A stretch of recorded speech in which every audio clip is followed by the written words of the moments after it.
Press का और धन्यवाद सभी जो डेस्क पे जो लोग बैठे हैं, जो मंच पे बैठे हैं उनका। वीरेंद्र सिंह जी है यहाँ पे, इन्होंने एक बड़ा योगदान, जो वॉशरूम बने हैं उन पे बड़ा योगदान, इनके जो साथी हैं उनका वहाँ पे बहुत योगदान रहा। बहुत लोगों ने जिन्होंने काम करा वे दिखेंगे नहीं।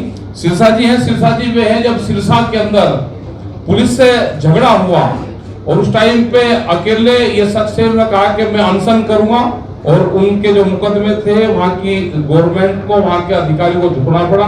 सिरसा जी यहाँ पे अपने जोगिंदर जी हैं, ये एक बड़े किसान लीडर हमारे हैं।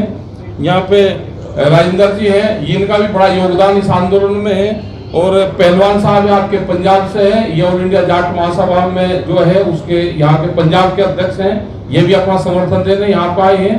किसानी आंदोलन में बिरादरी एक अलग चीज होगी। और रतनमान जी हमारे हरियाणा के अध्यक्ष हैं, बड़ा योगदान सबका रहा है। और लाखोवाल जी आपके बीच में है, बड़ा योगदान। यहाँ के सारे जत्थेबंदी, जो 40 जत्थेबंदी यहाँ की है, उनका बड़ा योगदान।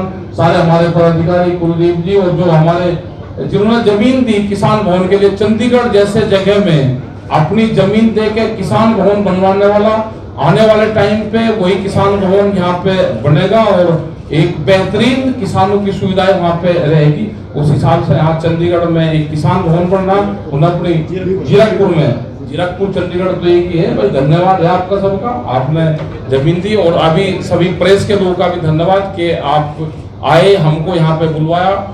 इशू हमारे ये हैं कि 9 महीने किसानी आंदोलन को दिल्ली में हुए और पिछले 22 जनवरी से भारत सरकार ने बातचीत बंद की। हमने बार बार ये कहा कि अगर ये पार्टी की सरकार होती, ये किसी भी पार्टी की सरकार देश में होती, वो जरूर बातचीत करती। ये सरकार है मोदी सरकार, और मोदी सरकार को चलाती है कंपनियां। ये बड़े घरानों की पार्टी की सरकार है, बड़े लोगों की सरकार है, और इसीलिए भारत सरकार किसानों से बातचीत करने को तैयार नहीं है। बहुत से सवाल आए, बहुत के प्रेस के लोग, बहुत ने ठीक दिखाया, बहुत प्रेस के लोगों ने निगेटिव दिखाया, लेकिन हमने कहा कि आप दिखाओ हमारे बारे में, जो कहना है आप कहो। इलेक्ट्रॉनिक मीडिया, प्रिंट मीडिया, और वो पूरे देश भर की कहीं के भी अब अपनी भाषा में उन्होंने इस आंदोलन को दिखाया, अब अपने विचार से उसको दिखाया। लेकिन किसान की क्या गलती है? गन्ने पे भारत सरकार ने रेट बढ़ाया 5 पैसे पर केजी के हिसाब से। नहीं बताया गया पूरे हिंदुस्तान भर को कि 5 रुपए बढ़ाए, वो किलो पे बढ़ाए या क्विंटल पे बढ़ाए। बहुत लोग तो क्विंटल जानते भी नहीं, हम इसको किलो में रेट बढ़ाएंगे। 5 पैसे पर केजी गन्ने का रेट बढ़ा है। डीजल कितने पैसे बढ़ता था? महंगाई कितनी बढ़ी है कई साल में। यही हाल है। गोदाम देश में पहले बने और कानून देश में बाद में आए। क्या व्यापारियों को यह पता था कि गोदाम हम बना लेंगे और हम कानून अपने सिस्टम से लेकर आएंगे? इसका मतलब यह हुआ कि पार्लियामेंट के अंदर तक सेंध लगी है।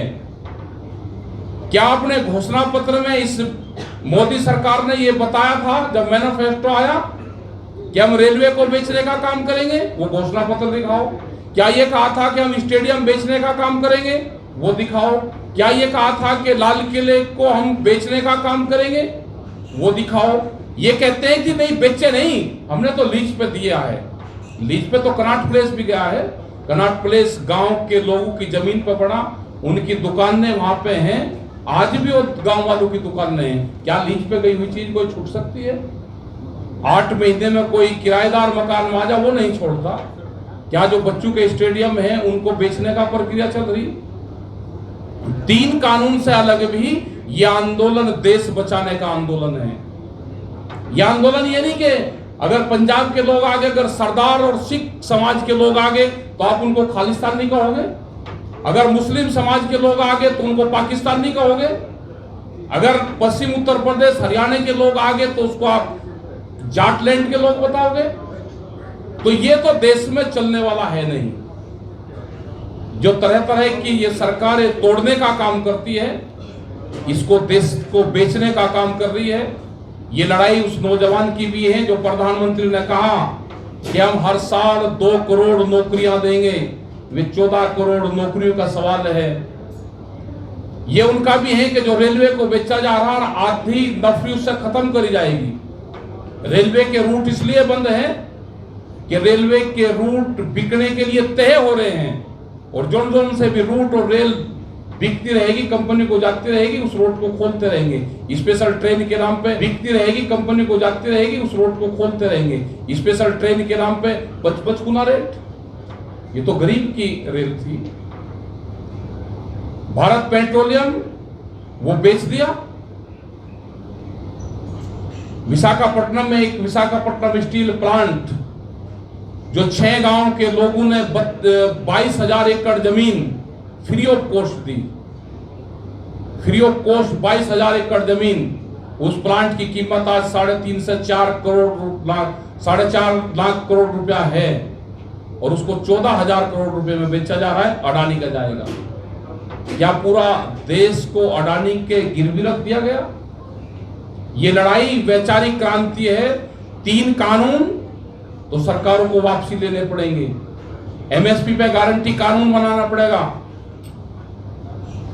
खाली अकेले पंजाब और हरियाणा में कहते हैं कि आपको तो बिकता है एमएसपी पे, नहीं बिकता इनका भी। जो मंसूरी धान बिहार से, पूर्वांचल से, उत्तर प्रदेश और उनसे धान की खरीद होती है, सस्ते में 800 से 1000 रुपए क्विंटल धान की खरीद होकर पंजाब हरियाणा में बिकता है, वो किसके नाम पर चढ़ता है? यहाँ के भी किसानों का धान गेहूं सस्ते में खरीदा जाता है, कंपनियां खरीदती है, और किसानों को बहुत भयंकर नुकसान है। इसलिए तो हमने कहा कि एमएसपी गारंटी कानून आप लिख कर दो। प्रधानमंत्री ने कहा कि 2022 में आमदनी दुगनी हो जाएगी।